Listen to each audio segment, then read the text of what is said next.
Welcome to the prairie pothole region of North Dakota. This was once the largest grassland area in the world, and its importance to many species of waterfowl makes it #1 on Ducks Unlimited most important and threatened waterfowl habitats list. We're public land hunting for sharp-tailed grouse, led by Katrina Terry, a Ducks Unlimited research scientist in the area and an avid hunter. She uses her German wire-haired pointer to identify where grouse are as we move across the plains. From there, the goal is to flush the birds from the underbrush for a clear shot. This is a labor-intensive form of hunting, and it involves covering miles of ground to give yourself the best chance of success. So if we do see him go on point, let's definitely hoof it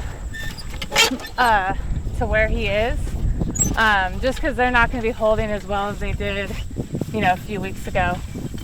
So it'll be really nice. If he's on point, I would just try to get there as soon as you can. And what we'll do is, to say he's on point here, depending on where me and Ben are, one of us will try to get to the right of him and one will get to the left, and we'll just push and hope the birds are there. Typically I can tell if the birds ran on him when he was on point, he'll have like a flagging tail, so his tail will be moving. But if it's up and he is staunch, 99% of the time there will be a bird right in front of him.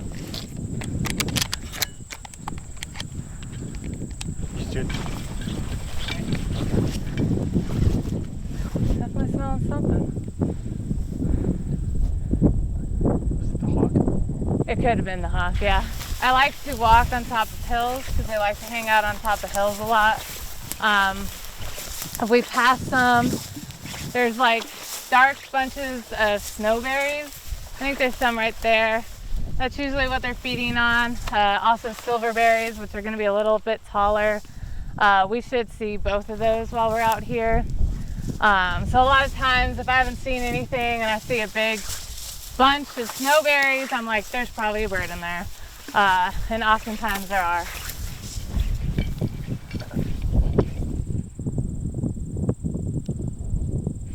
Uh-oh. That was weird. Looked like it was right on top of something. Yeah. Just come straight up Silo. Jimmy, go this. Silo! I didn't know if you would shoot that. I didn't want to shoot over Silo. Fetch! Go boy! Get good. Facing that way, and I'm over here, I would just cut right across. Behind him. Go on his right. You could go around, but if you don't have time, just cut Go it. to Like, it. I don't need to shoot. Okay. Yeah, I didn't want to shoot over his head. Yeah, no, that's why I kind of figured, and that's why I took the shot. Yeah. Because for me, it was a clear shot. Yeah. DU Nation is made possible by our sponsors: Yeti, Winchester Ammo, Drake Waterfowl Systems, Mossy Oak, and Winchester Repeating Arms. We believe in their products, and we appreciate it when you support the companies that support conservation. I wonder if it's right over that hill, like the wind's just bringing it. Yeah. See where Silo goes.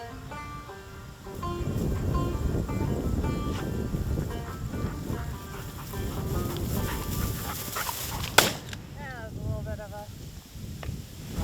Keep going. Get him, bud. Yeah! That bird held for a while. There's another one. Silo, here. Want to go after him? I mean, they're holding after I shot. I probably shouldn't have shot. All right. Nicely done. Well, so. Thank you. That's awesome. Do you see that last telephone wire Yeah? to the north? Right underneath that? Yeah, that's it. Let me get Silo some water. Yeah. I know, we were slow. I told them to keep coming. And they were like walking. Nice shot then. Thank Huh? you. Hey, Nice shot Silo. then. Thanks, Silo. Yeah, nice shot. Thank you, Silo. I wish I had a shot at the wild one. That was awesome. Wait, you don't want any water? Very cool.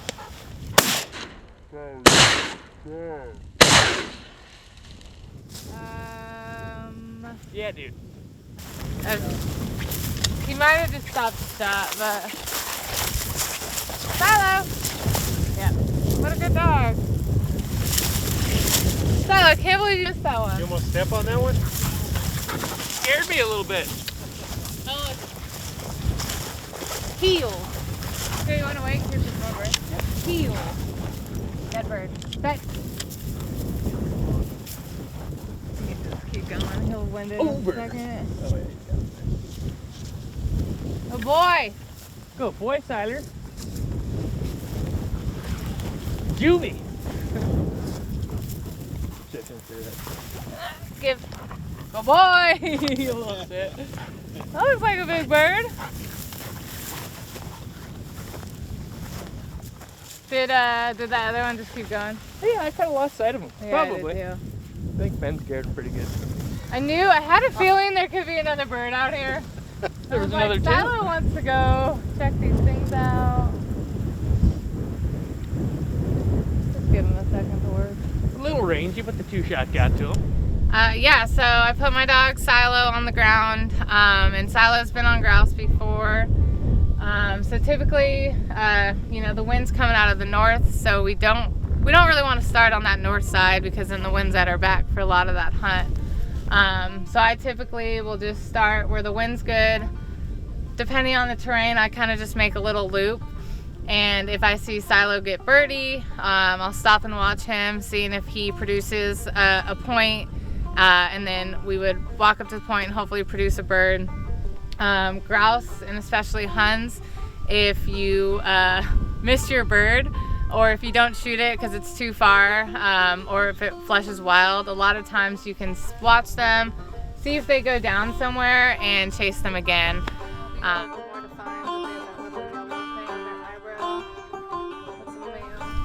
I just bust open the skin and the feathers, and then I can get all of this out.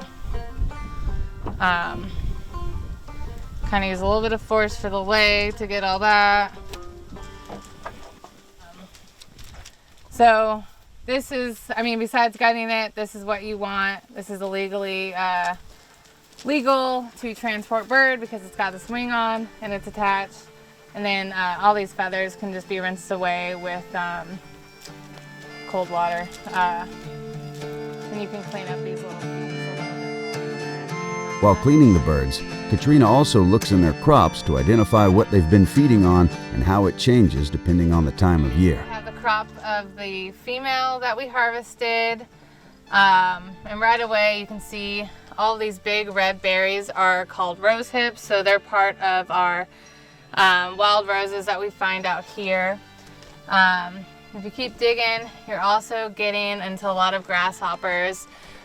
So we haven't had a hard freeze yet, so we're still seeing a lot of hoppers on the landscape. And then this little berry, it looks like they have both snow and silverberries, but I think mostly snowberries.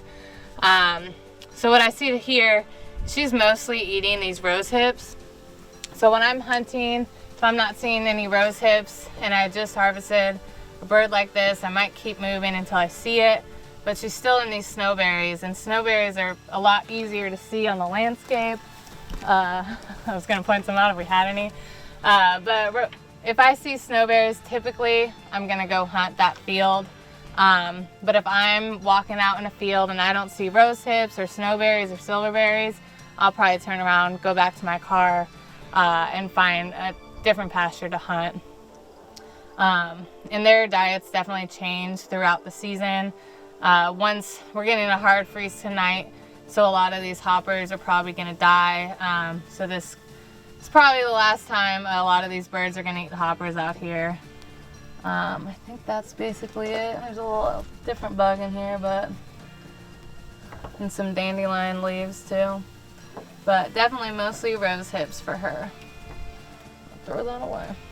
I think public land hunting in North Dakota is awesome. I mean, I'm from California, and I'm from a place that has a lot of pressure, so when people say there's a lot of pressure out here, I kind of laugh, because most times I'll hunt all day and never see a single person, even though I'm surrounded by public land. I pretty much, last year I only hunted public and a little bit of unposted. and I had a great time with the young bird dog, and we were successful. So I'd say it's pretty awesome to hunt public land in North Dakota.